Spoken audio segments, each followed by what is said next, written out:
YouTube oblique doctor సమరం దీంట్లో ఈ లైంగిక విజ్ఞానం సంబంధించినటువంటి ఈ విజ్ఞానాన్ని మీరు చూస్తున్న యూట్యూబ్ ప్రేక్షకులందరికీ నమస్కారం. ఇంతకుముందు కూడా అనేక టాపిక్స్ ఈ యూట్యూబ్లో వీళ్ళు పెట్టడం జరిగింది. వాటిని బాగా ఆదరించారు. వేలాది మంది వేలాదిగా లక్షలాది మంది దీన్ని చూశారు. 15 లక్షలు 20 లక్షలు అలాగా చూడడం జరిగింది. అంత ఇదిగా దీన్ని ఆదరిస్తున్న ప్రేక్షకులందరికీ ముందుగా నేను మనసారా అభినందనలు తెలియజేస్తున్నాను. ఈ రోజున మరికొన్ని టాపిక్స్ ఏవైతే నిత్య జీవితంలో ఎంతోమంది ఎదుర్కొంటున్న సమస్యల్ని ఇవాళ ఇక్కడ చర్చించబోతున్నాం.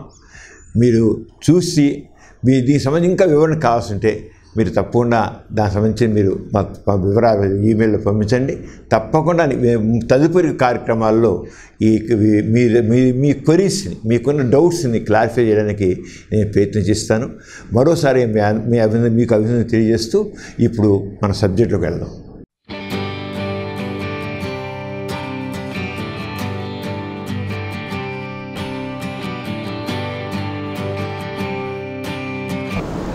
మూత్రంలో వీర్యం పోవడం అనేది జరుగుతూనే ఉంటుంది మనకి. ఎందుకంటే నిరంతరం వీర్యం తయారవుతుంటుందండి. వృషణాల్లో నిరంతరం వీర్యకణాలు తయారవుతుంటాయి. అవి వచ్చి శుక్రకోశాలు చేరుతాయి.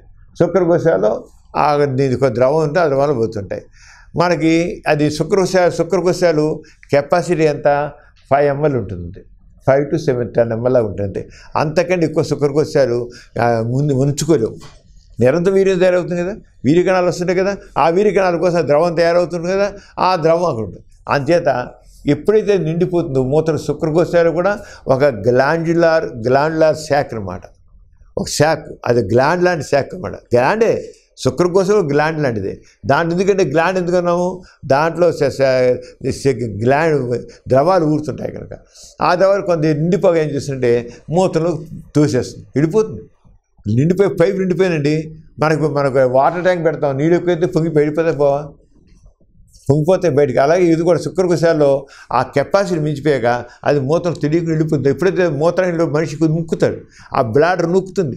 నొక్కని శుక్రకోశాలు ఉత్తిరిస్తుంది. శుక్రకోశాలకు ఒకే వాల్వ్సే ఉండవు, అది కేవలం బిగపట్టి వస్తుంది అంతే.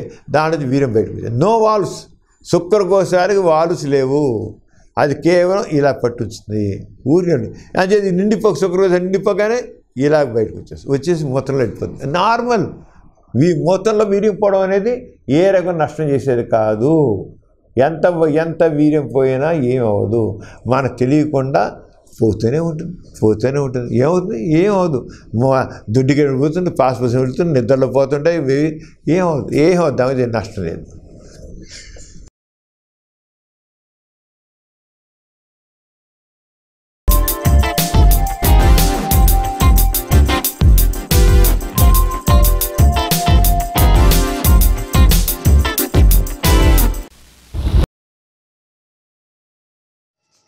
Please subscribe for more videos. YouTube / Dr. Samaram.